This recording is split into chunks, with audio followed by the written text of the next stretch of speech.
From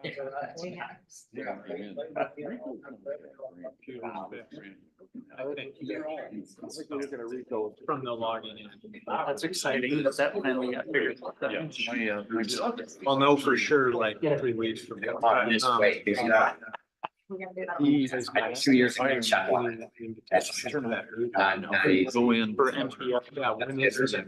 As soon as it turned on. I don't know. I don't know things either, but I can. I mean, maybe they just have to, you know what I mean? Yep. Like, so I don't, I just realized. All of your. What I may do is I'll just. Doesn't look like it has much deductions or anything, so.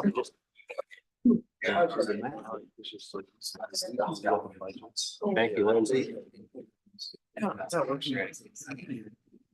Ready, Jason? All right. We will call to order this city council regular business meeting for Thursday, October 3rd. It is 6 p.m. Lindsay, would you call the roll? Councilmember Baker, Here. Brown, Here. Poole, Livingston, Here. Meineke, Yes. Mayor Phillips. I'm here. We do have quorum, so we'll move on. Item number 2 is Pledge of Allegiance. Would you please rise and say the Pledge of Allegiance? I pledge allegiance to the flag of the United States of America and to the republic for which it stands, one nation, under God, indivisible, with liberty and justice for all.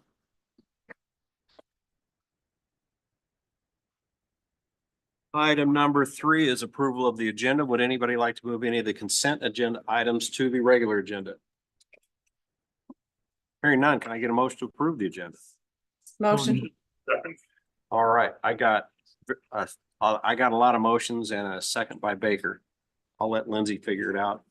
All those in favor say aye. Aye. Aye. All those- Motion carries. Sorry, Jackie, I went a little fast there.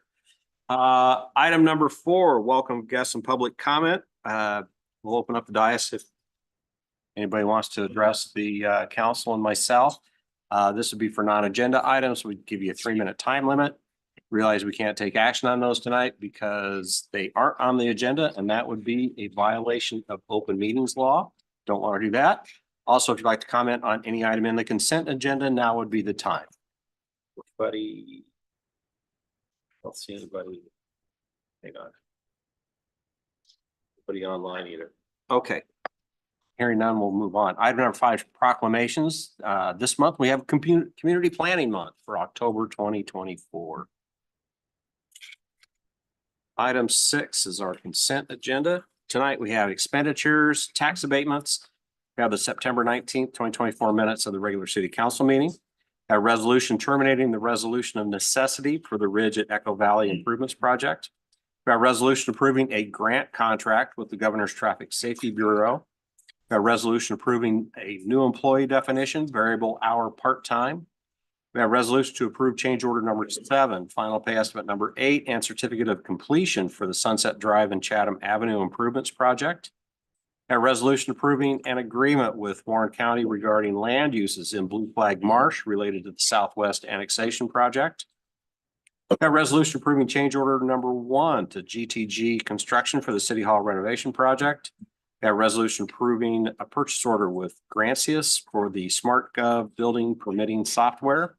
A resolution approving expenditures for Iowa Law Enforcement Academy training. A resolution approving starting wage for newly hired positions. That'd be the economic development, library technician, and recreation program coordinator. And we have a resolution to approve final pay estimate number 2 and certificate of completion to Cedar Falls Construction for the 2024 PCC Street project. Can I get a motion? Motion. Second. Motion by Brown, seconded by Meineke. Lindsay, would you call the roll? Councilmember Brown, Yes. Livingston, Yes. Meineke, Yes. Baker. Yes.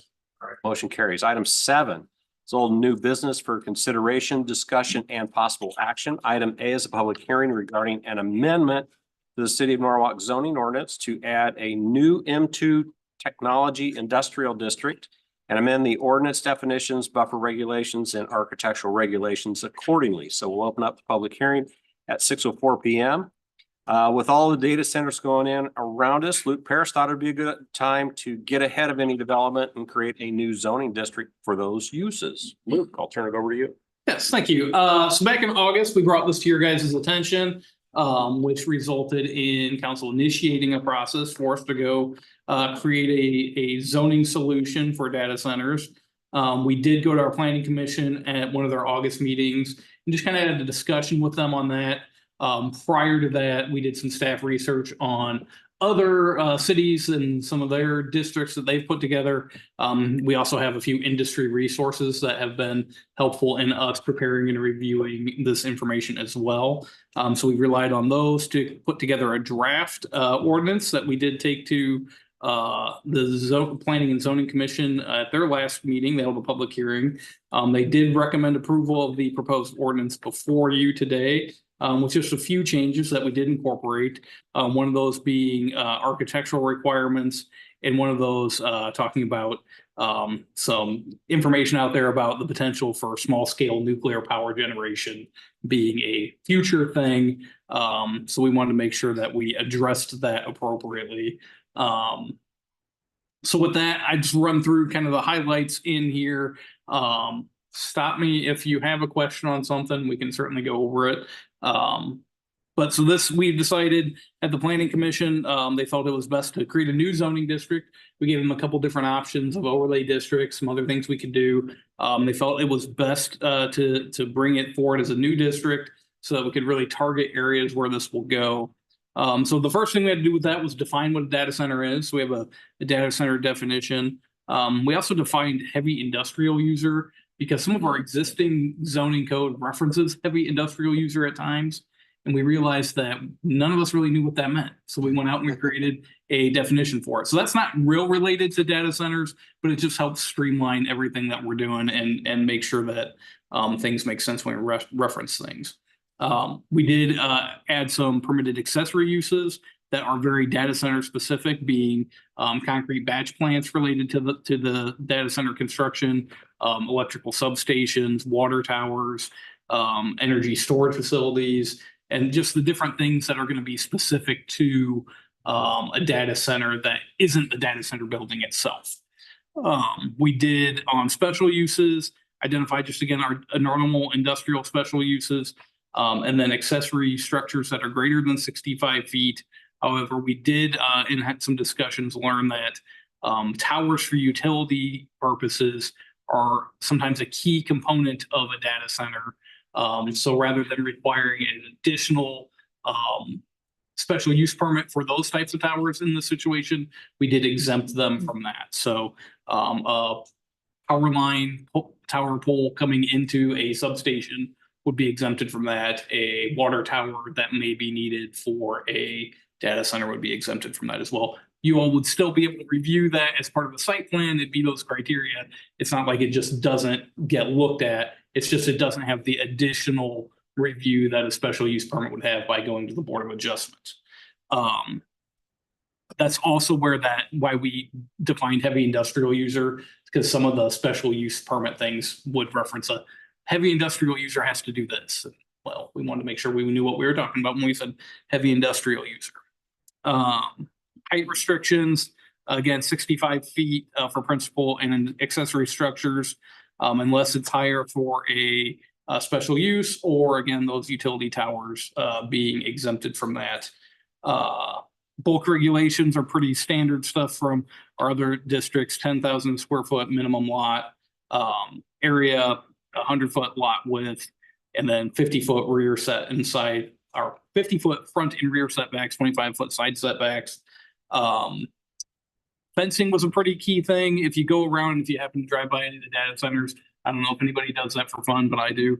A lot of times you see data center, the fence is what you see the most from the street. You're not seeing all the buildings back there and everything. So we wanted to pay a lot of attention to that. A lot of times what you see is these black metal post security fencing, or chain link and barbed wire on non-street frontage sides. So that's kind of what we put in ours, the nicer fences on the areas that people will interact with when they're traveling by, and then allowing those fences on the rear and side yards to be a more practical chain link fence. And we do allow those in this district to be 12 foot in height, rather than the 8 foot that we would normally have in a or M1 industrial district. A couple other details, data centers allowing multiple principal structures on a single lot. Again, you're usually dealing with a large complex. So we wanted to be able to have the ability for several of these buildings to be located on one lot, or they can come in and they can subdivide them into those smaller 10,000 square foot lots and build them out that way. Just providing the flexibility for how a data center may build out. Parking regulations, really, again, we had some industry sources that gave us some feedback and kind of relied on them as far as what does that look like? Because again, our normal parking regulations aren't really applicable.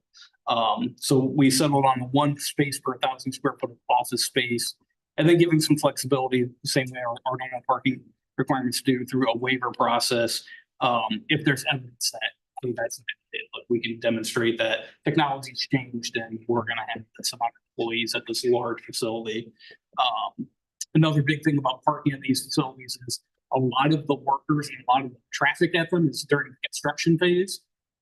So anticipating that there's going to be a large construction lot that could just become an impervious surface, no use at some point in the future, we did include a clause that those construction parking areas would be removed once the data center was finalized and completely built out. So it'll help protect some water quality issues and things like that. The last two, buffer requirements and architectural standards. For buffer requirements, creating a kind of standard buffer along that front yard was really important. Again, that's what you see the most of is that front area. So having that 50-foot buffer at the front, nice landscaping and trees, and then a security fence at the back of that, we felt was the most aesthetically pleasing thing to do. And then in lieu of that, the architectural standards, just following along with the M1 standards, because again, most of the time you're not seeing these things from the street level. You might see them if you're from a distance or something. You think of the Microsoft one on Highway 5. You can see that when you're driving on Highway 5. You can't really see it if you're driving on the roads around it. So that is the district in a nutshell. I am happy to expand on any one of those issues if you have questions. So my only question is about the private water tower. And right, I'm not opposed to it. I just would like it to be more qualified, I guess. I don't, your explanation was, you know, one that like a data center would need. That makes sense to me, but I don't know what somebody else interprets that to be. And I just don't want there to be an expectation that there can be a private water tower. I'm just troubled. I don't know how else to, I don't know what else it should say, but I'm just troubled by it just being listed as private water tower. Okay. I can think on that. Okay. Yeah. All Yeah. right. I'm not opposed to the concept. I just don't like it just feels way too broad. Large plants, like I'm just thinking of John Deere and BMW plant and stuff. Because I know that they're probably looking at us. They do have private water towers. So Yeah, I think what I'm hearing Jackie say is, are we gonna let them define the need, or is it gonna be multiple parties that will decide if a need is You there? know, one thing we discussed when putting it together was, you know, we talked about a worry about just saying water tower, and what if they build a, you know, whatever is 1,000-gallon water tower, and we don't have the capacity for $1,000-gallon water tower, and that it adversely impacts the rest of Norwalk because suddenly they've got the right to build a tower down there. right. And I don't know if that's your concern, but also I think we would still review that before it would be authorized. Doesn't mean that they just have carte blanche to build a water tower. It just means that it's not going to be a special use permit, because I think some of the worries that we had with special use permit is that, you know, you've got an investment like this with a special use permit, you go to a board of adjustment, right? Board of adjustment is an independent group.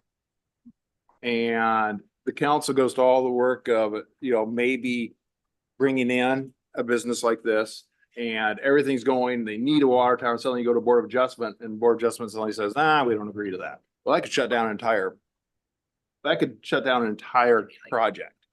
So I think the idea of taking it out of a special use permit was exactly that, is the concerns that we would have that an independent group that really wasn't involved with it from day one could shoot down a water tower. So I think, you know, as being an accessory use, like Luke said, that way we avoid that special use permit process, but it doesn't mean that we're completely avoiding the ability to review it.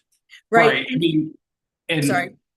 no, well, just to add to Jim's statement there real quick, like, I guess the way I viewed it is it's not any different than any other, you know, we've got M1 users that may come in that would be high water users that we would say, look, we can't approve your project because we don't have the ability to serve that, right?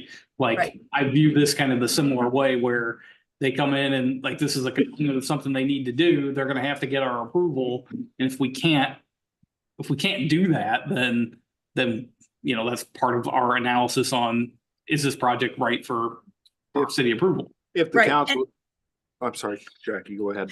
No, right. So I'm not opposed to it. And maybe I would just feel better, and maybe I'm overthinking it, but maybe I would just feel better if under permitted accessory uses, we said the following uses may,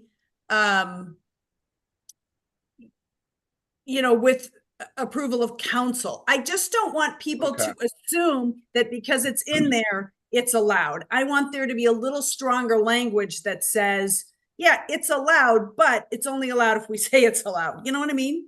Yeah, I think We can figure. we can put in some stronger qualifications, like dependent on availability of water. A water tower could be put in, you know, maybe Yeah. something that sounds a little bit more, you know, more advanced than that type of thing, but I I think don't we, know, that sounds pretty advanced. yeah, Like, you only get a water tower if there's water. yeah, it's That- pretty I like cut and that. dry, yeah. Yeah. That would Yeah. make me feel better. Okay. I just don't, right? I just want it to be clear that we still have the right to say no. And right, I feel like often enough, these things get put in here and then it's like, well, it's allowed, right? So I still want to make it clear that we have the ability to say, yeah, but not in this circumstance. Yeah. These type of facilities too can have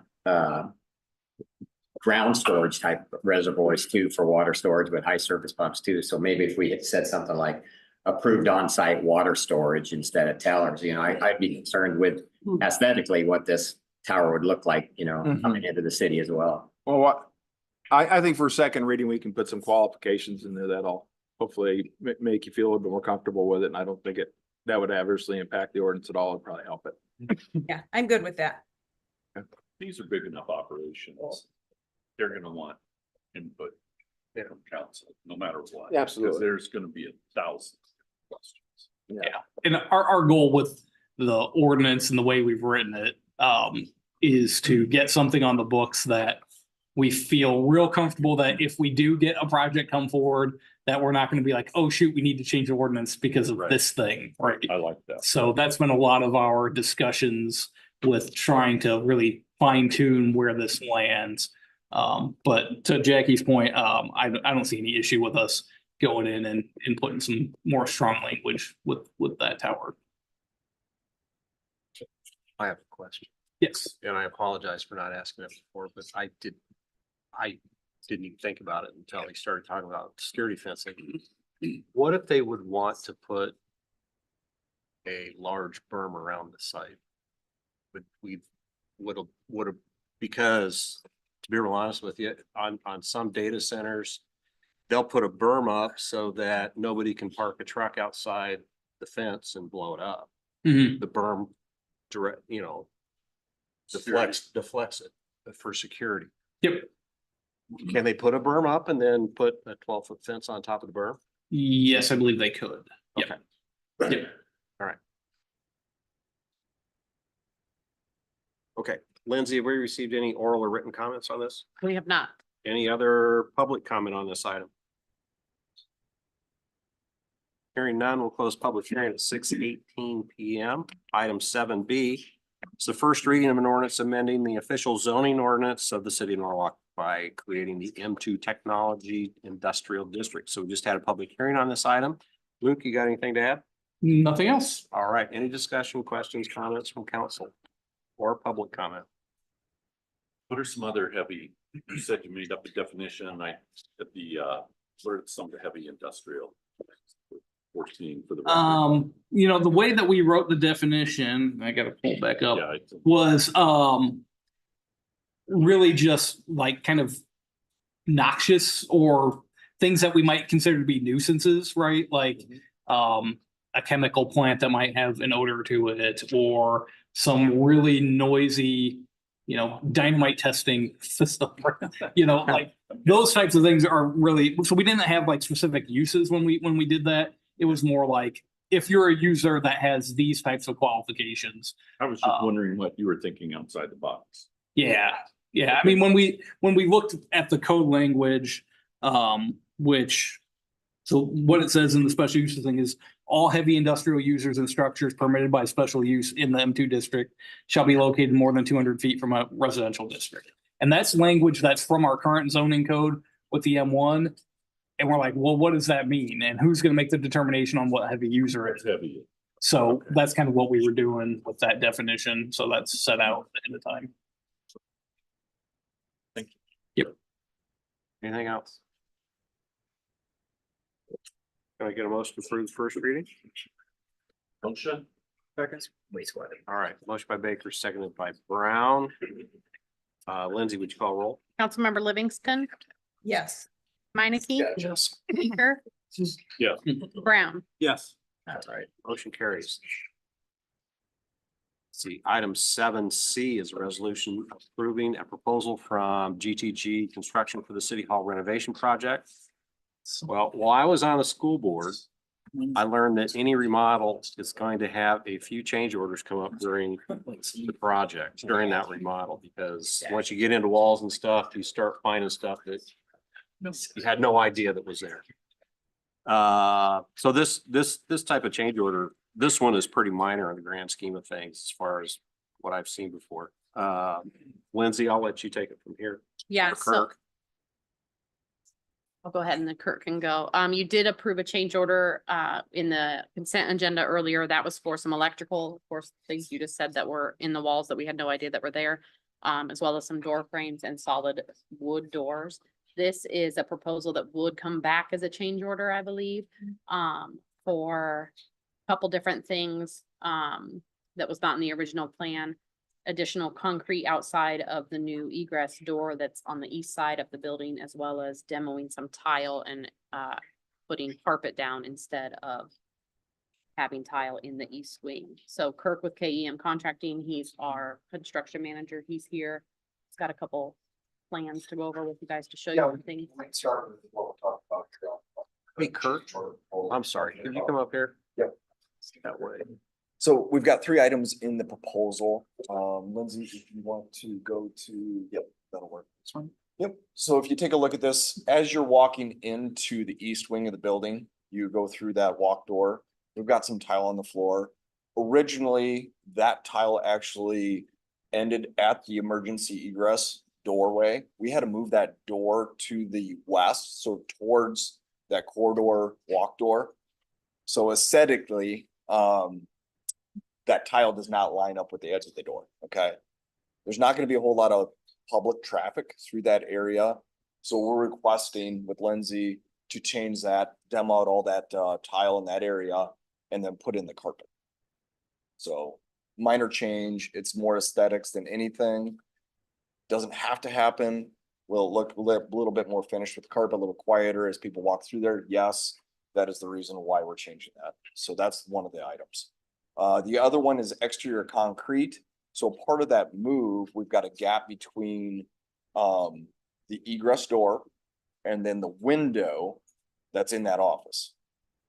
So in order to get that ADA slope and everything to work in that area, rather than just pouring that concrete up to that existing concrete, we would demo a small portion of the existing, slope that down, and then pitch that to the east so that water shedding out on pervious versus being impervious sitting in there, then run the risk of potential water getting into that door. Not likely because of the overhang. There again, aesthetics and then the ADA access and all of that just makes more sense to have that all concrete.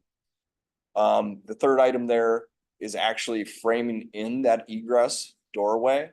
So when we opened and exposed that, we've got the air gap between your masonry exterior, the CMU within the wall space.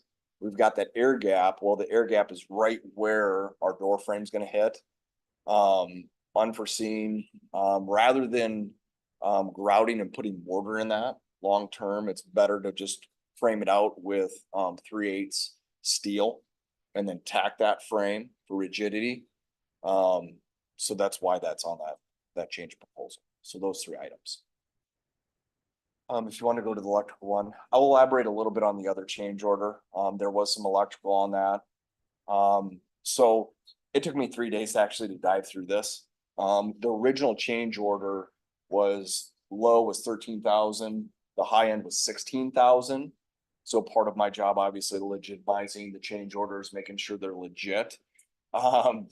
Change order was not legit. So there was some issues with FEH's original plan set. Obviously they didn't provide an as-built.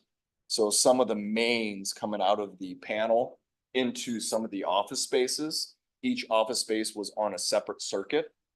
So instead of running those, running the electrical in an individual conduit, they doubled up on a conduit.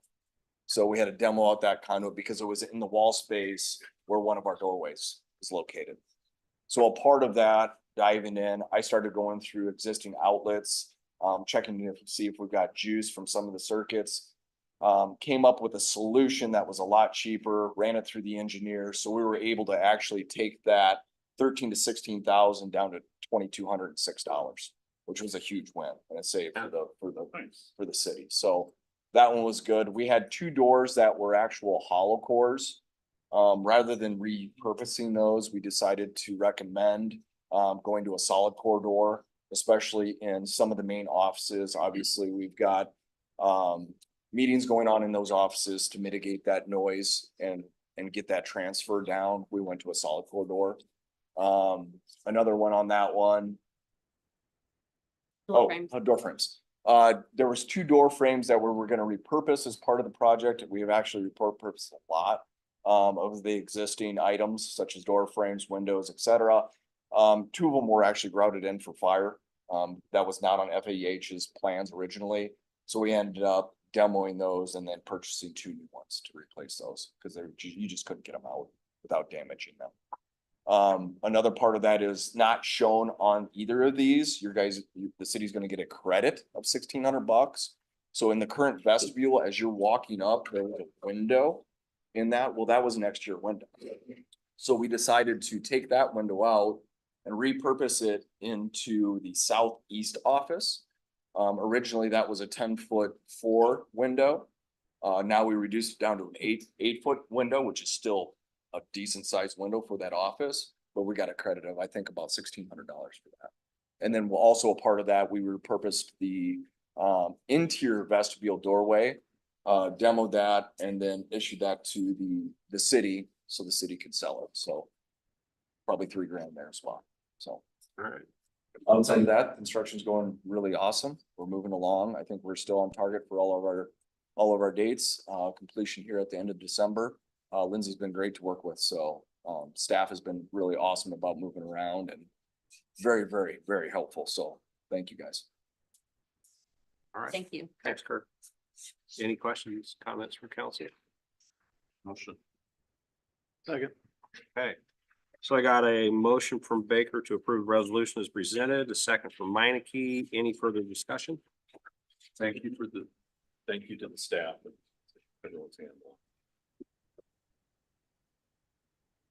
Lindsay, would you call roll? Councilmember Livingston, Yes. Minneke, Yes. Baker, Yes. Brown. Yes. All right, motion carries. Item set. Thanks, Kurt. Thank you guys. Thank you. Item 7D is resolution initiating a zoning amendment, referring the proposal to the Norwalk Planning and Zoning Commission and setting a public hearing regarding the proposal to rezone 9086 South Orilla Road from AR Agricultural Reserve to R160 Single Family Residential. So this resolution is to begin the rezoning process by sending this to the Planning and Zoning Commission to discuss. I believe council's options here is to either pass the resolution or to send it back to the requester, who will then need to get a petition to bring it forward for the rezoning. Luke, there's already a house on the property, so what are the plans for the location? Yep, so they are wanting to do some addition and work on their property, just adding to their house and I think a shed as well. And it's currently zoned ag when it was annexed into the city as part of Western annexation. And as you can see, it's a kind of narrower lot. And those setbacks make it difficult for them to be able to do what they want. So they could ask for a variance of the ag district setbacks. But given that it's a single family house sitting out there, it seems to staff to make a lot of sense. Just go ahead and change it to single family. So they've got normal setbacks out there and can do their addition as they desire. Okay, discussion, questions, comments from council? Any public discussion? Comment? Can I get a motion to approve the resolution as presented? Motion. Second. Okay, motion by Baker, seconded by Brown. Any further discussion? Hearing none. Lindsay, would you call roll? Councilmember Minneke, Yes. Baker, Yes. Brown, Yes. Livingston. Yes. All right, motion carries. Item 7E is resolution approving the preliminary plat of Hughes Century Crossing Plat 10. This is for the lot that is just south of the subway. It looks like they're going to divide it up into two smaller lots. Luke, I'll let you take it from here. Yep, so this is the lot that's south of the subway Mahalo's building. It's currently one lot and it's being requested to split it into two. There's not, so the next item is related to this as well. There's not any specific public infrastructure that's needed for these two lots. We do need to have private service lines installed for those lots for water and sewer.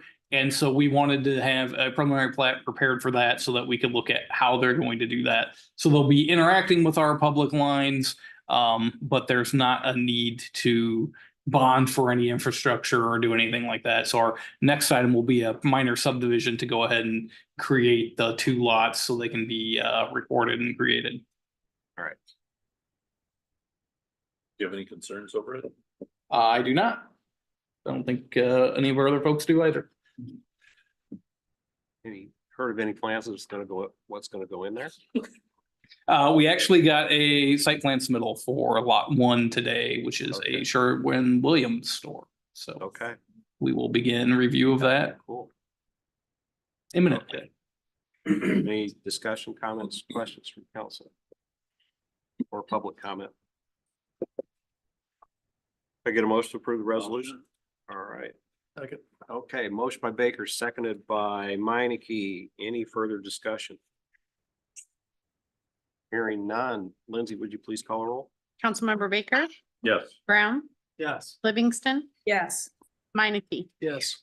All right, motion carries. Item 7F is resolution accepting infrastructure and approving the final plat of Hughes Century Crossing Plat 10.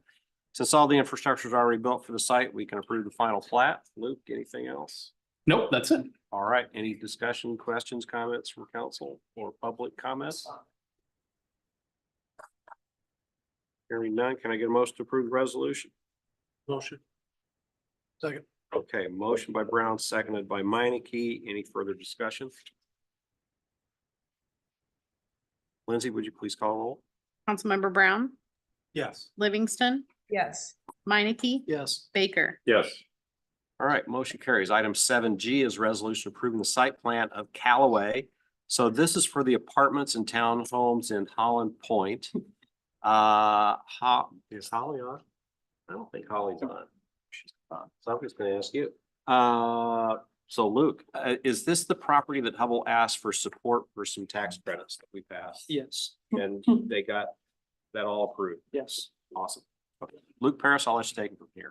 Yep, so this is the site plan for that project, as we've seen a couple times come to council, one for the city's I guess not participation, but city's acknowledgement of their grant request from the state. And then we also did a PUD amendment to the Holland Farms PUD or Holland Point PUD to address some of the parking issues with what they were trying to do from a townhome and apartment standpoint. So the site plan before you is in conformance with those requirements. It's let me find it for you, 58 townhomes and 90 apartment units. has all the appropriate parking and garages for said development. It will be accessed off of Sayer Drive. And to the south is the Lafredo Fresh Produce industrial facility. So it backs up to that to the south. To the north is some undeveloped single family lots and townhome lots, and same to the west, undeveloped ground in the Holland Point PUD as well.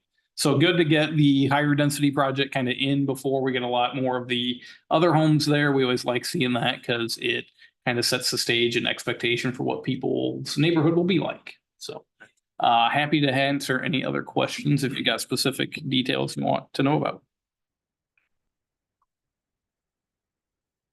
Any other discussion from council or public comment?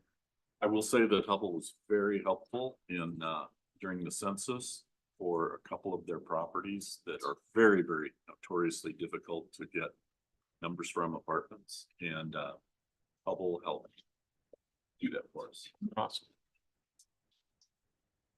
All right. I get a motion to approve the resolution. Second. Okay, so a motion by Baker, seconded by Meineke. Any further discussion? Hearing none, Lindsay, would you call roll? Councilmember Livingston, Yes. Meineke, Yes. Baker, Yes. Brown. Yes. All right, motion carries. Item 7H is final reading of an ordinance amending the official zoning map of the city of Norwalk, Iowa by rezoning 1326 Sunset Drive from C2 community commercial to infill plan unit development with C2 uses. At our last meeting, we passed the second reading of this ordinance change. This is for the vet clinic. Luke, anything new to add on this? Nope, we're just actively reviewing site plan materials for it, and you should be seeing that come up at your next meeting, I believe. All right, any questions, comments from council or public comment? I get a motion to approve final reading? Motion. Second. Okay, so motion by Brown, seconded by Meineke. Lindsay, would you please call roll? Councilmember Meineke, Yes. Baker, Yes. Brown, Yes. Livingston. Yes. All right, motion carries. Item 7I is final reading of an ordinance amending the comprehensive plan of the city of Norwalk, Iowa by changing land at 3089 North Avenue from future park to future commercial. At our last meeting, we passed the second reading of this ordinance change. This comp plan amendment is for the old Warrior Run Clubhouse. Luke, anything to add? No. Any questions, comments from council or public comment? I get a motion to approve the final reading. Motion. Second. All right, motion by Baker, seconded by Brown. Lindsay, would you call a roll? Councilmember Baker, Yes. Brown, Yes. Livingston, Yes. Meineke. Yes. All right, motion carries. Item 7J is final reading of an ordinance amending the official zoning map of the city of Norwalk, Iowa by rezoning 3089 North Avenue from R170 single family residential to C2 community commercial. So at our last meeting, we passed the second reading of this ordinance change. This is a zoning amendment for the old Warrior Run Clubhouse. Luke, anything to add? No, sir. Any discussion, questions from council or public comment? Motion. Second. Motion by Baker, seconded by Meineke. Lindsay, would you please call a roll? Councilmember Brown, Yes. Livingston, Yes. Meineke, Yes. Baker. Yes. Motion carries. Item 7K. It's final reading of an ordinance amending chapter 172 swimming pool and spa code to adopt the international swimming pool and spa code with amendments. So at our last meeting, we passed the second reading of this ordinance change. This updates the code related to swimming pools and spas. And I think we had one outstanding question to ensure this change will require fences around pools in the future. Because I know we have a couple pools in the city that don't have fences around them, so we want to make sure the ordinance is clear. Luke? Yep, so the two pools that exist right now happen to fall into a time period where the city's pool and spa code that we adopted was just the boilerplate international pool and spa code at the time, which was the 2018, which is what it is now, but we're doing an update to that. So those two got built. There is one pool cover that exists from a manufacturer that meets the specs that allows it to not have to have a fence. So we had two of those installed prior to us really realizing and acknowledging that that was maybe a problem that the city wanted to avert. So our solution at that point in time was to address it through our zoning ordinance. So we wrote a zoning ordinance that says regardless of the building code, essentially, you have to put a fence around a pool, a swimming pool. In this code, now we've come back around to make sure that our pool and spa code also doesn't allow it. So the section that was questioned is you're only allowed to use that rated cover when it's a spa or a hot tub, not a swimming pool. Cool. Yep. Everybody good? Heat your swimming pool to 104. No. No. Okay, That's a good point. thank you. Yes. I good I was getting to it before Jackie would. All right, any discussion or other discussion, questions, comments from council or public comment? Motion. Okay, thank you. Second, Motion by Baker, seconded by Brown. Lindsay, would you call roll? Councilmember Livingston, Yes. Meineke, yes. Baker, Yes. Brown. Yes. All right, motion carries. Item 8, future agenda items. So the purpose for this is to give council direction to staff by way of a motion to have items placed on future agendas. It's not for the discussion of the merits of the subject matter. It's just to get it onto the agenda so we can discuss the merits of the subject matter. Anybody have anything? All right, hearing none. Council inquiries and staff updates is item number 9. Jim? Nope, nothing. Brian? Nothing. George? Nope. Luke? No, I gotta say something. 25 building permits, single family townhomes for September. So that puts us to 179 on the year. So we're still right on track for kind of the same year residentially as we were last year, barring any significant change, which I don't think anybody really foresees. Be interested to see with interest rates and all that, how that potentially changes things in the coming months and years. So that's great. And then today we had our first 2 interviews for the City Hall Community Development admin assistant.